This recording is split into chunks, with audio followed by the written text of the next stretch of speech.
Vaya, por ahí estamos ya. Entonces, la sesión anterior estábamos revisando un poco sobre los diferentes mercados en los que coincide una demanda y una oferta, ¿verdad? Y cómo estos se comportan dependiendo la cantidad de actores que participan en él, ¿verdad? Tanto del lado de los oferentes, ¿verdad? Es decir, aquellos que están ofreciendo un producto o servicio, ¿verdad? O también de aquellos que lo están demandando, ¿verdad? Entonces ahí veíamos que cada uno tiene ciertas características, hay ciertos mercados que dan mayor ventaja al cliente y hay ciertos mercados que dan mayor ventaja al productor o al generador, al comercializador de bienes. Entonces, ahora vamos a hablar un poquito acerca de ciertas características de los productos, ¿verdad? Para poder ir viendo todo lo que conlleva este primer estudio, ¿verdad? Que tiene que detallarse bien la parte de toda la composición del producto, qué características tiene, ¿verdad? Y cómo se componen los diferentes mercados, ¿verdad? Que se generan a partir de él, ¿verdad? Para poder realizar una planificación de cómo se va a realizar este estudio de mercado, ¿verdad? Y qué es lo que se desea indagar en él. Entonces, como producto, definimos la concretización del bien, ¿verdad? Cualquier cosa que pueda ofrecerse para satisfacer una necesidad o un deseo. Abarca objetos físicos, servicios, personas, lugares, organizaciones e ideas.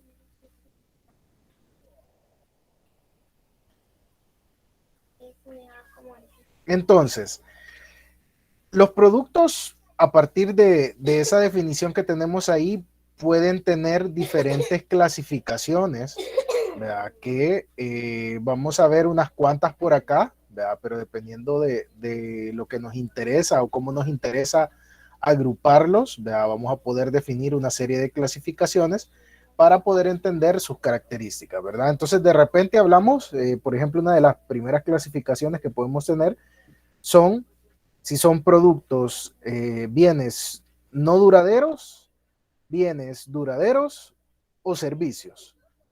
¿Cuál va a ser la característica? Bueno, los bienes no duraderos son aquellos perecederos, aquellos que tienen un corto tiempo de vida útil.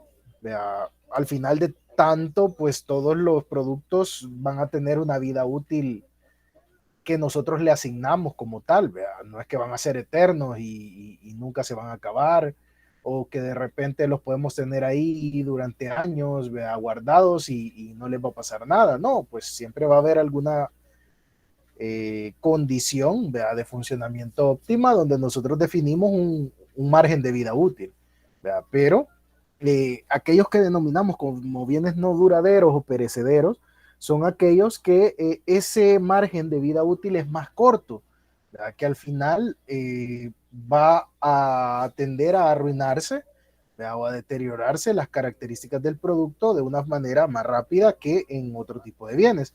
Por ejemplo, los alimentos, ¿verdad? Las medicinas, ¿verdad? Todo ese tipo de elementos que va a depender pues del tipo de alimento, de cómo se haya preparado, etcétera, y cuánto nos va a durar esto, ¿verdad? Por ejemplo, sabemos que dentro de los perecederos, uno de los menos perecederos es la miel, ¿verdad? La miel puede durar cantidad de meses y no pasa nada, ¿verdad? Pero, por ejemplo, no va a ser lo mismo con los huevos, con la leche, ¿verdad? Con otro tipo de elementos o, por ejemplo, con las medicinas. ¿Verdad? Las medicinas tienen algunas tienen un largo tiempo de vida, ¿verdad? Algunas tienen un largo tiempo de vida, media vez no se hayan preparado, pero una vez se preparan, el margen de vida es pequeño. ¿Verdad? En todas esas suspensiones donde se preparan, de repente dicen ahí, una vez abierto y preparado, no dura más de un mes, ¿verdad? Por ejemplo, 15 días, etcétera, porque está diseñado para que se consuma en ese momento. Entonces, ¿qué es lo que va a suceder? Todo ese tipo de productos van a tener cierto tratamiento. Los bienes duraderos, por otra parte, son bienes como electrodomésticos, autos, muebles, ropa, etcétera, que si se fijan van a tener un margen de vida útil más grande, ¿verdad? Por ejemplo, yo puedo tener un televisor, ¿verdad? Que se produjo que en este año y de repente pueda terminar vendiéndose, al final rematándose 2 años después, ¿verdad? Y 2 años después empiezan a utilizarlo y va a durar X cantidad de tiempo, ¿verdad? Dependiendo cómo lo ocupen, ¿verdad? Entonces, sí, los márgenes de tiempo que tienen son más largos, ¿verdad? En el caso de los servicios la mayor parte del tiempo son para consumirse en el momento. Es decir, nosotros generamos un servicio para ser utilizado inmediatamente. Por ejemplo, el caso de la telefonía celular, ¿vea?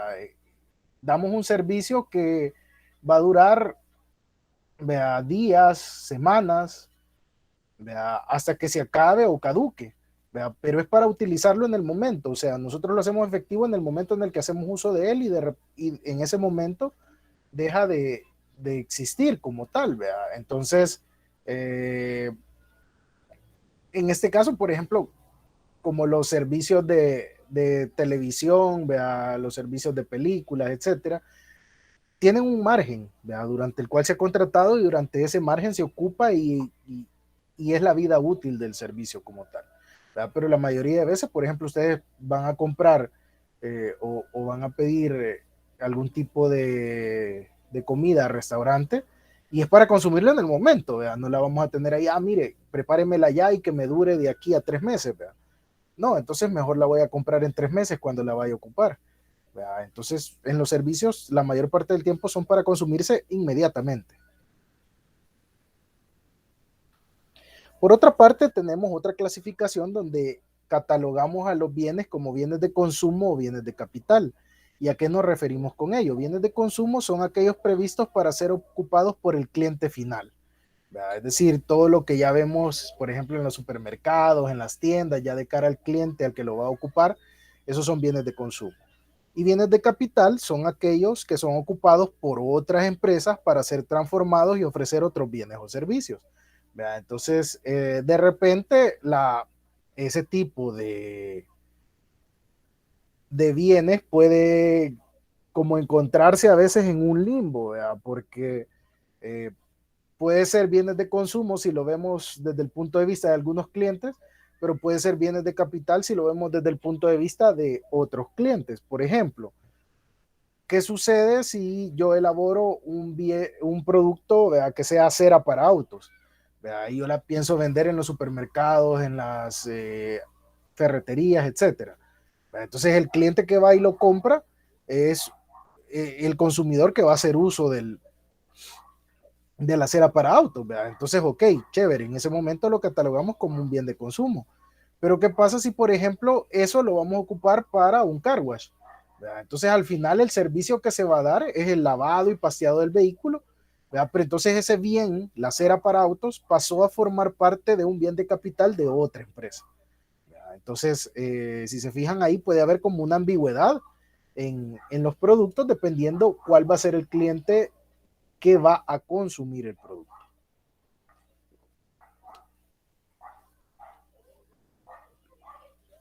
Por otra parte, tenemos una tercera clasificación donde hablamos de bienes intermedios, bienes en proceso y bienes finales. Los bienes intermedios se catalogan, ¿verdad? Sirven para la obtención de bienes finales. Son materias primas, materiales e insumos, ¿verdad? Tenemos bienes en proceso, que son aquellos que se están manufacturando dentro del proceso productivo como tal, ¿verdad? Y que en ese momento todavía no pueden ser utilizados por otro cliente, ¿verdad? Pero tampoco son materias primas como tal, ¿verdad? No son bienes intermedios porque no, no los, o sea, los tenemos a medio andar, ¿verdad? Podemos llamarlo así, ¿verdad? Entonces esos bienes en proceso no nos sirven ni como materias primas, pero tampoco nos sirven como productos finales terminados, ¿verdad? Sino que es aquel producto que está en proceso de transformación como tal. Y hablamos de esto porque de repente un bien en proceso no durar solo el lapso de espera entre una etapa y otra, sino que de repente pueden durar un poco más de tiempo. Por ejemplo, en algunas empresas que producen telas, ¿verdad? Por ejemplo, nosotros podemos tener tela teñida, pintada, ¿verdad? Con algún ya decorado y todo, pero nos falta darles algunas cuestiones de acabado, nos falta darles algunas propiedades, ¿verdad? Algunos otros condiciones ya para su entrega hacia las maquilas que los van a manufacturar, ¿verdad? Pero podemos mandarlos a guardar así, solo tenerlos ya teñidos y esperar a que nos pidan, mire, va a llevar una capa de impermeabilizante, va a llevar una capa de antimosquito, va a llevar una capa de cualquier otra cuestión, ¿vea? Y entonces nosotros solo teñimos la tela, la tenemos guardada, ese bien intermedio se encuentra ahí, ¿vea? En algún almacén esperando a ser acabado, ¿vea? Pero en esa forma probablemente no le sirve a la maquila. Tenemos que terminar de darle el acabado a la tela, pero puede esperar X cantidad de días o de semanas hasta que el programa sea entregado y sea enviado a la maquila, ¿verdad? Entonces, no necesariamente un bien en proceso solo va a durar el lapso entre una etapa y la otra, sino que de repente podemos tomar la decisión de tenerlo en alguna bodega a la espera de que vaya a ser requerido. Y por último, los bienes finales, que ya son los productos terminados desde el punto de vista de cada empresa, ¿verdad? Donde ya lo concluimos, lo tenemos listo y aunque esa tela probablemente no la podamos ocupar así, ¿verdad? Pero el siguiente cliente que va a ser la maquila, por ejemplo, en este caso, sí ya lo considera como una materia prima para ellos. Entonces, para nuestra fábrica de tintorería de telas, ese producto es un bien final. Para nuestra maquila, ese producto es un bien intermedio porque ya pasa a formar parte de sus materias primas.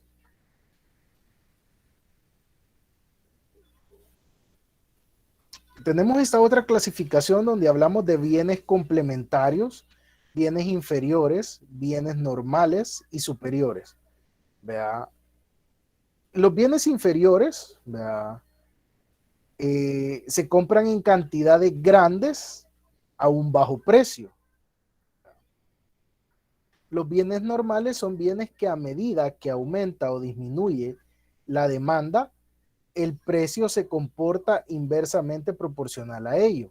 ¿Verdad? Es decir, por ejemplo, en el caso de los bienes inferiores, eh,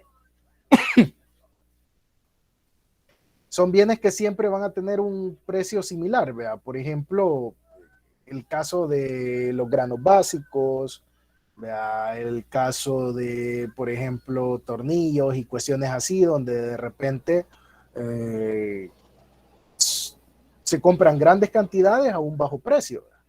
Pero, por ejemplo, tenemos bienes que oscilan o que cambian, ¿verdad? Con la fluctuación del mercado. ¿Verdad?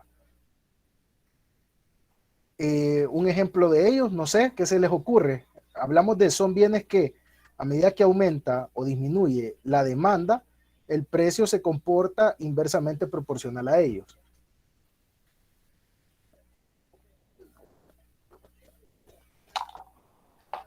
A ver qué se les ocurre. Yo les tengo ahorita un ejemplo clarísimo.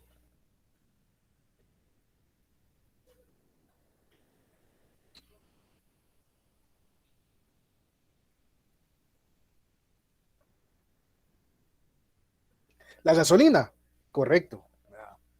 Esa fluctúa y depende del consumo. El consumo masivo, el consumo de los países hace que de repente haya más demanda, menos demanda y entonces por ende el precio empiece a subir o bajar, dependiendo cómo se está comportando el mercado. Otra podría ser, ¿qué les parecen los boletos para los juegos de la selecta? Correcto, por ahí dice Gerardo, estuvo barata en la pandemia. Cabal, como nadie ocupaba, había una gran oferta.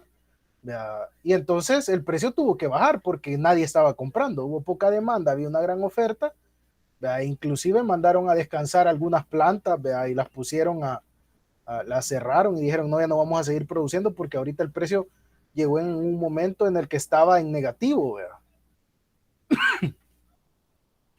Y en ese caso ustedes entienden qué significaba ese precio negativo en el precio del barril de petróleo.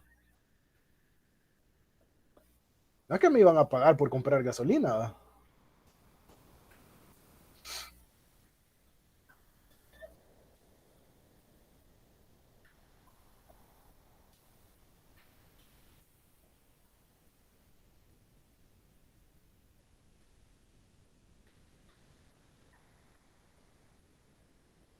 Nadie sabe cómo se interpretaba ese precio negativo.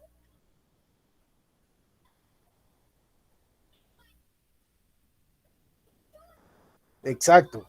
Ahí Francisco lo dice, eran costos que se estaban cargando solo por el manejo de el petróleo, que ya era tan bajo el precio que de repente todo el costo de la cadena de suministro, ¿verdad?, se volvía superior al precio al que lo iban a vender, entonces terminábamos perdiendo, ¿verdad?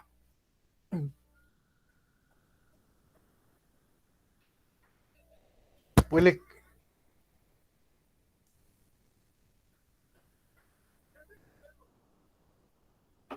sí, o sea, sí se podía comprar. Lo que sucede es de que digamos que las procesadoras de petróleo ya preferían deshacerse a ese precio del petróleo, ¿verdad?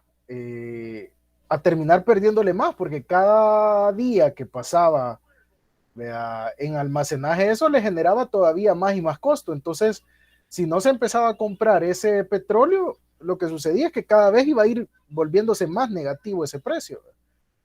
Iba a ir, iba a ir aumentando en valores negativos ese precio del petróleo, porque cada vez se sumaban más costos de manejo y de almacenaje para poder comercializar ese producto.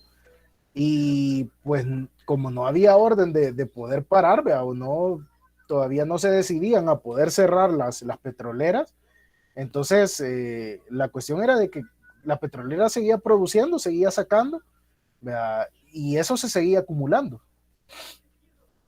Entonces, ¿qué? Si por ejemplo ya tus áreas de almacenaje ya se habían desbordado, tocaba alquilar a donde almacenar, ¿verdad? Y entonces era otro costo que se cargaba al precio del petróleo.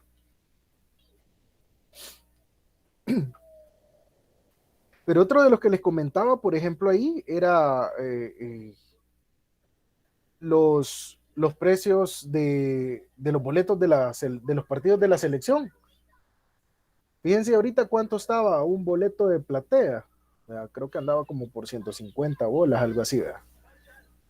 Pero, ¿qué pasó cuando todos nos estaban cachimbeando y hasta las islitas se burlaban de nosotros?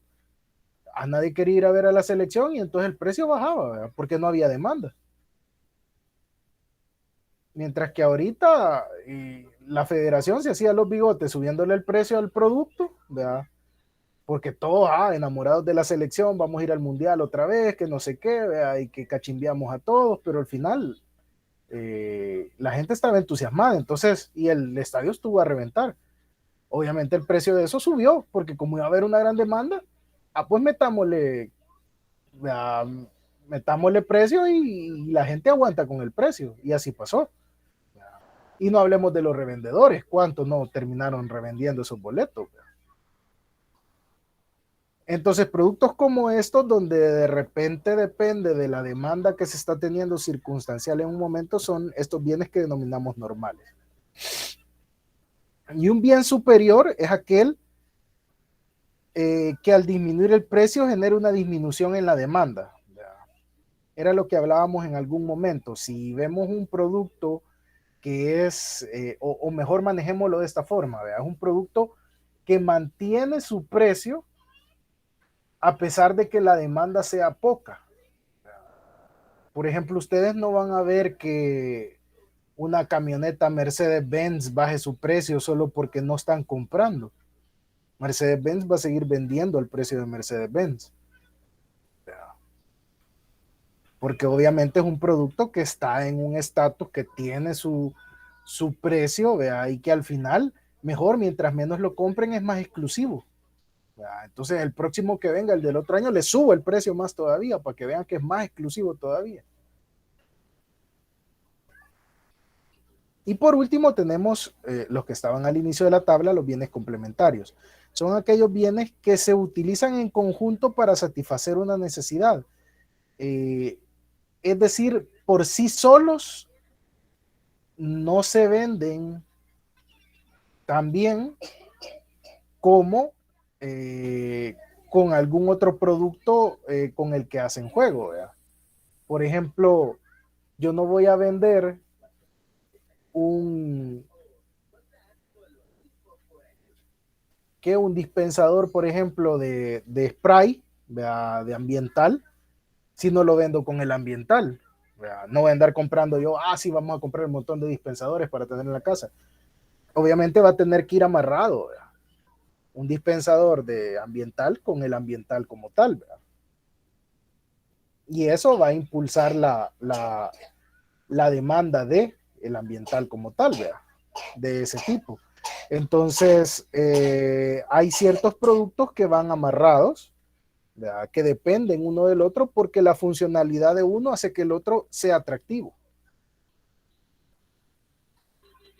No sé qué otro se les ocurre de este tipo, ¿verdad? De bienes complementarios.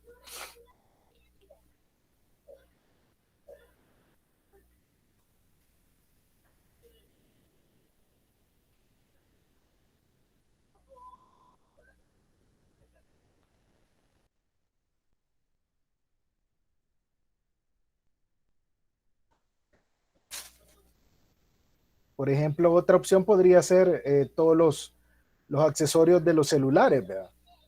No tiene sentido que yo genere un accesorio de un celular para un tamaño que no existe de celular, ¿verdad?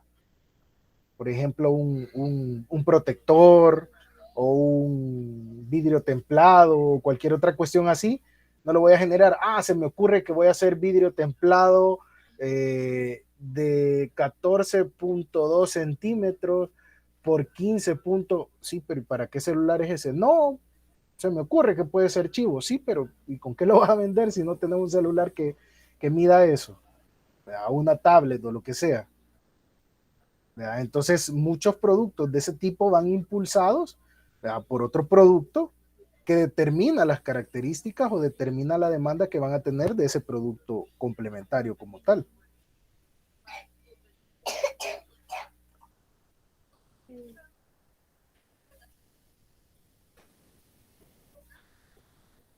Entonces, al estudiar el producto, ¿verdad? Se deben de tener en cuenta dos elementos claves. Grado de diferenciación que tiene el producto, ¿verdad? Es qué tipo de productos y subproductos pueden identificarse, qué aspectos los diferencian, ¿verdad? Y requerimientos técnicos de los productos. Necesidad o no de una cadena de frío, por ejemplo, de redes de transporte especial, de tipos de embalaje requeridos, de reconocimiento de marcas, etcétera. ¿Verdad? Es decir, todas aquellas cuestiones que ya son propias de cómo se va a presentar el producto como tal. Además, deben considerarse e identificarse los siguientes aspectos del producto. El uso, es decir, tenemos que definir para qué se va a utilizar, cuáles son las diferentes funciones que va a tener, cómo se utiliza, si es algo dedicado para el consumo final, si es algo dedicado para la industria, si va a tener ambas usos, entonces cómo se va a utilizar para una parte, cómo se va a utilizar para otro. Entonces todo eso debe de estar definido dentro de las características del producto. ¿Cómo se va a presentar? ¿Cómo se va a vender? ¿Lo vamos a entregar con un empaque bonito? ¿Lo vamos a entregar individual? ¿Lo vamos a vender en paquetes? ¿Lo vamos a vender en cajas? Eh, ¿Cómo va a ser el manejo de este? Por ejemplo, si se fijan para los que van a vender licores, ¿verdad? A las diferentes comercializadoras, pues obviamente los licores van en cajas como estas, ¿verdad? Donde vienen cajas de 6, 8, 10 botellas, ¿verdad? Pero ¿qué pasa cuando yo se lo voy a vender al cliente? Vienen unos empaques así bien bonitos, ¿verdad? Que tienen su pantallita de celofán para que se pueda ver la botella, ¿verdad? Que llevan una chonguita, que llevan esto, que le agregamos un vasito, que le ponemos un portavasos, que le ponemos una etiqueta, ¿verdad? Que brilla, que esto, que el otro. Entonces, vamos a tener que definir todo eso para nuestro producto. A la hora que nosotros estamos queriendo crearlo, ¿verdad? Que estamos dando vida a esa idea, tenemos que saber definir cuál va a ser, hacia dónde lo estamos orientando, hacia qué mercado, si me lo van a comprar individualmente, ¿verdad? El consumidor final, o me lo va a comprar una comercializadora, otra empresa, ¿verdad? Otra industria, y entonces no requiero de una presentación tan fina. ¿Verdad? Eso va a marcar de forma fuerte mis operaciones, porque va a incluir un procesamiento que probablemente no tenemos contemplado. La naturaleza dice, identificando los productos principales, los productos secundarios, los subproductos y los desechos que salen de él. Igualmente se debe establecer si se trata de consumo final, vea su duración o si es perecedero, de primera necesidad o es suntuario, ¿verdad? De consumo habitual o esporádico. Todas esas cuestiones son relevantes que nosotros vayamos definiendo las de nuestro producto. Los sustitutos, ¿verdad? ¿Quiénes pueden ser los sustitutos de mi producto? Indicando los productos que pueden reemplazarlo por efectos de escasez, cambio de calidad, precios, presentación, gustos de consumidores, desarrollos tecnológicos, publicidad, etcétera. ¿Verdad? Por ejemplo, acá nosotros debemos de entender que, por ejemplo, vamos a competir, ¿verdad? Con el cartón de leche de litro, ¿verdad? Con La Salud, con Dos Pinos, ¿verdad? Y con X cantidad de marcas más. Pero también vamos a tener como competencia, ¿verdad? Del consumo de leche de este tipo, vamos a tener también la leche en polvo. ¿Verdad? De la leche en polvo que puede ser de diferentes marcas también, de Nido, de este, del otro, ¿verdad? De la de las vaquitas, no me acuerdo, Australian, ¿verdad? O de repente cualquier otro tipo de leche que no sea leche de vaca, leche de almendras, leche de soya, ¿verdad? Todos esos van a ser productos sustitutos también, porque de repente viene alguien, le cayó mal la leche esta, entonces van a dejar de comprarme esta leche y se van a ir a ver la parte de la leche esta de cuestiones especiales, pues vea, de algún otro tipo de leche. Entonces hay que tenerlo en cuenta. También van a entrar a ser competidores míos. Y así puede suceder para muchas cosas, ¿verdad? Por ejemplo, ya lo hablábamos.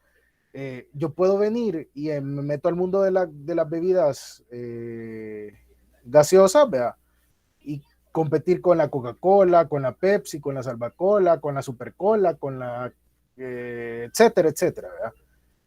Pero de repente también mi competencia pueden ser los jugos, ¿verdad?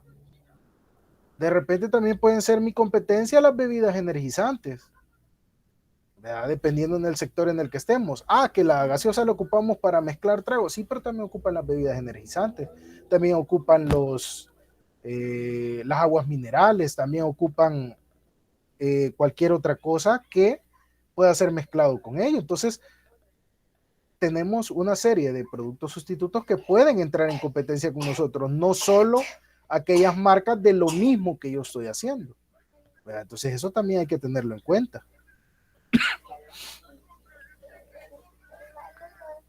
Los complementarios, vea lo que hablábamos, cuando el uso del bien principal requiere de la existencia de otros bienes, lo cual debe indicarse, vea. Por ejemplo, los cereales, vea. Yo sé que de repente se pueden comer así nomás, vea, pero es bien de villanos comérselo así directamente de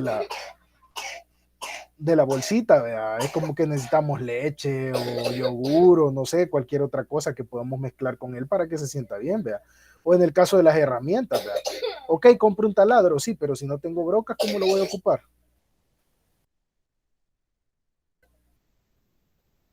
Entonces, hay muchas cuestiones de herramientas que pueden ir así en uso complementario de otro tipo de herramientas, ¿verdad? Y que realmente lo vamos a requerir. Entonces, es necesario que eso también lo podamos detallar dentro de los productos que estamos diseñando, ¿verdad? De qué va a requerir, qué otros productos necesitamos, cómo se va a servir, cómo se va a utilizar, etcétera, ¿verdad?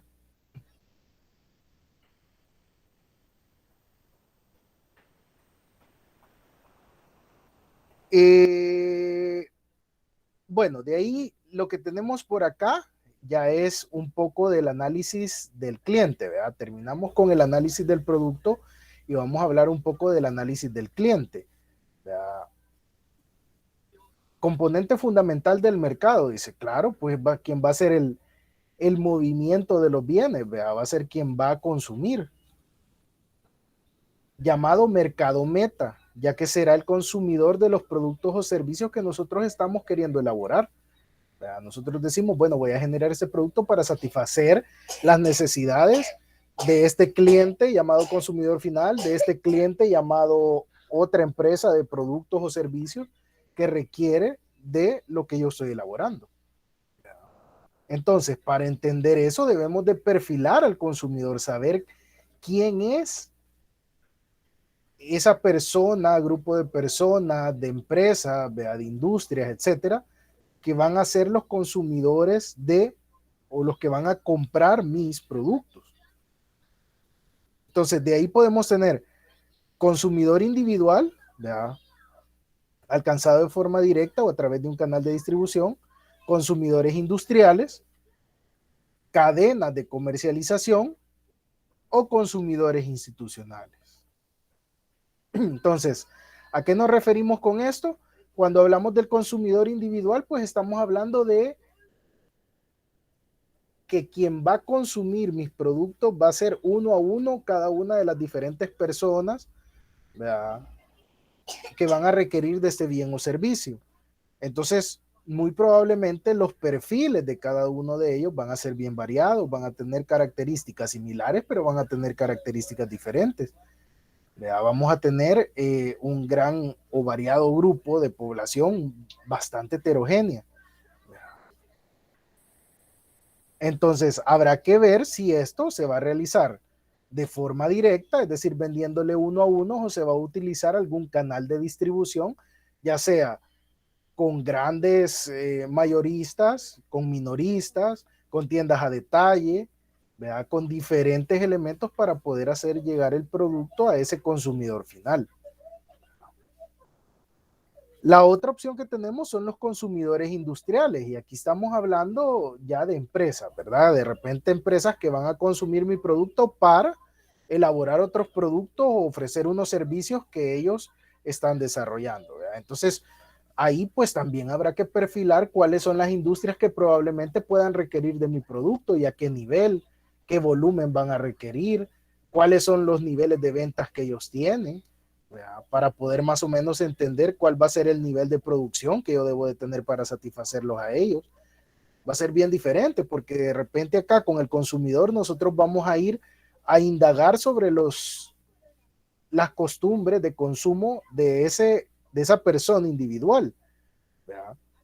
De repente puede hacer que, no, mire, yo para el champú me echo medio bote cada vez que me baño, entonces yo 2 veces a la semana estoy comprando champú, ¿verdad? Pero de repente puede haber otro consumidor que dice, no, mire, la verdad que a mí me da lástima, ¿verdad? Y entonces yo agarro lo que me cabe cabal en un dedito así, y ese poquito de champú me lo echo en todo el pelo y a mí me dura 3 meses, entonces yo cada 3 meses le voy a estar comprando champú. Entonces se fijan, los hábitos de consumo que puedan tener van a ser bien heterogéneos, van a ser bien diferentes para el caso del consumidor individual. ¿Qué pasa con el consumidor industrial? Que con el consumidor industrial nosotros ya no le decimos, mire, ¿y cómo compra usted el producto? Sino que cómo le compran a usted el producto, cuánto requiere producir. ¿Verdad? Ese trabajo que nosotros hacemos con el consumidor individual, cuando tratamos con consumidores industriales, cuando tratamos con consumidores industriales, ¿verdad?, ellos hacen ese trabajo por nosotros. Ellos indagan en su mercado objetivo, ¿verdad? En sus clientes individuales, y entonces ellos ya solo nos trasladan el volumen de compra que ellos requieren. ¿Verdad? Ellos dicen, bueno, nosotros ahorita estamos atendiendo más o menos a 100,000 personas, ¿verdad? De todos los consumidores que tenemos. Y entonces esas 100,000 personas nos compran una cantidad de X galones al mes, de X unidades al mes, y eso es lo que yo requiero que ustedes produzcan para mí, ¿verdad? Entonces, trabajar con industrias nos permite que tengamos volúmenes más concretos que tenemos que satisfacer, ¿verdad? Mientras que trabajar con consumidores individuales nos obliga a indagar y a hacer investigaciones más fuertes para saber cuáles son los hábitos de consumo de todos y cada uno de aquellos que pueden ser nuestros posibles clientes. Vamos a tener también la cadena de comercialización que difiere en cuanto a los consumidores industriales, porque estos solo se encargan de comprar y vender, ¿verdad? Esta es la parte de lo que hablábamos de los mayoristas o los minoristas, que al final también tienen mapeado, ¿verdad?, a su mercado objetivo. Entonces ellos dicen, bueno, yo más o menos estoy vendiendo o estoy colocando tantas unidades de producto en El Salvador, tantas en Honduras, tantas en Guatemala, ¿verdad? Y entonces yo lo que necesito que usted me produzca es tanto. Entonces con estas cadenas de comercialización es un tanto más fácil, ¿verdad?, manejar las demandas, porque ellos se supone que ya las manejan un poco mejor, ya las tienen mapeadas, han hecho ese trabajo. Y por último tenemos consumidores institucionales, que son aquellas empresas que consumen, pero ya no para transformar, sino que para su uso como empresa. Por ejemplo, todas las empresas que consumen productos de limpieza, ¿verdad?, para sus empresas. ¿Verdad? Entonces nosotros sabemos ahí que esta empresa nos va a comprar volúmenes grandes, pero porque los va a consumir en su empresa para sus operaciones.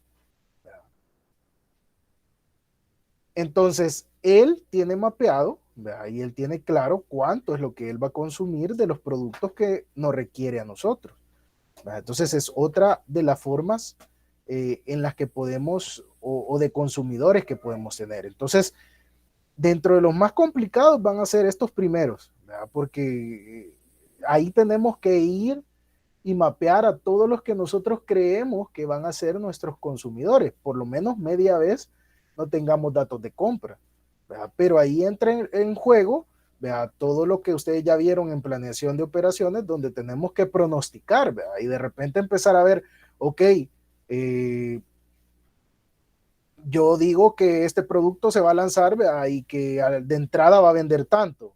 De repente empezamos a vender, tenemos datos de la primera venta que hicimos, tenemos datos de la segunda, de la tercera, pero de ahí empezamos a querer ver, ok, ¿cuánto podemos vender el cuarto mes, el quinto, el sexto? ¿Cómo va a ir cambiando esto? ¿Cómo va evolucionando?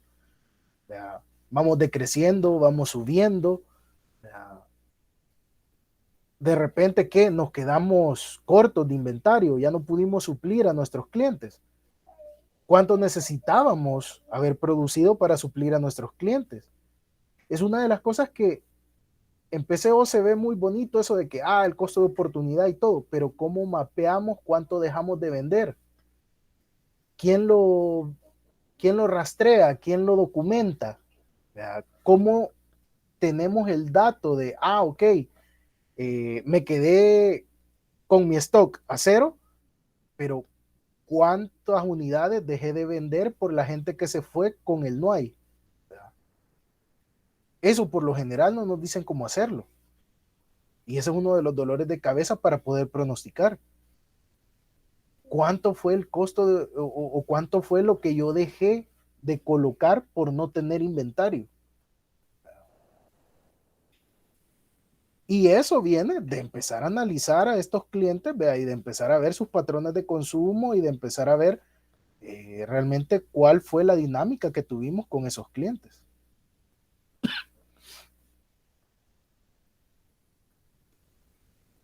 Bueno, se nos vuelve a acabar la horita. No sé si tienen alguna duda, alguna consulta con respecto a lo que hemos visto ahora. Me falta todavía una parte para que sigamos viendo todo esto del estudio de mercados. Se lo voy a subir por ahí y nos faltaría ver ya en sí algunos elementos de la planificación ya del estudio de mercados como tal, ¿vea? Para que ya lo empecemos a elaborar ya formalmente. Entonces, no sé si hay alguna duda, alguna consulta con respecto a esto.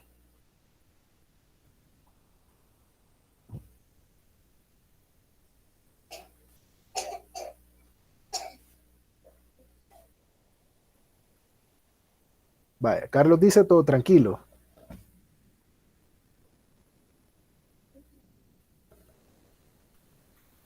Bueno, si hay dudas al respecto, me lo hacen saber. Por ahí vamos a estar comunicándonos. Les voy a subir ahorita el fin de semana igual otro par de videos para que vayamos avanzando un poquito con la parte de investigación de mercado. Terminamos de discutir la última clase el martes y ya de ahí podemos ir ya viendo tal vez algún par de asesorías para presentar el estudio este de mercado, ¿vea? Para irles apoyando un poco con el desarrollo de sus proyectos. Espero yo este fin de semana ya entregarles lo de la planificación que ustedes realizaron, ya con las observaciones y las correcciones que hayan que hacerse, ¿verdad? Así que básicamente esto sería.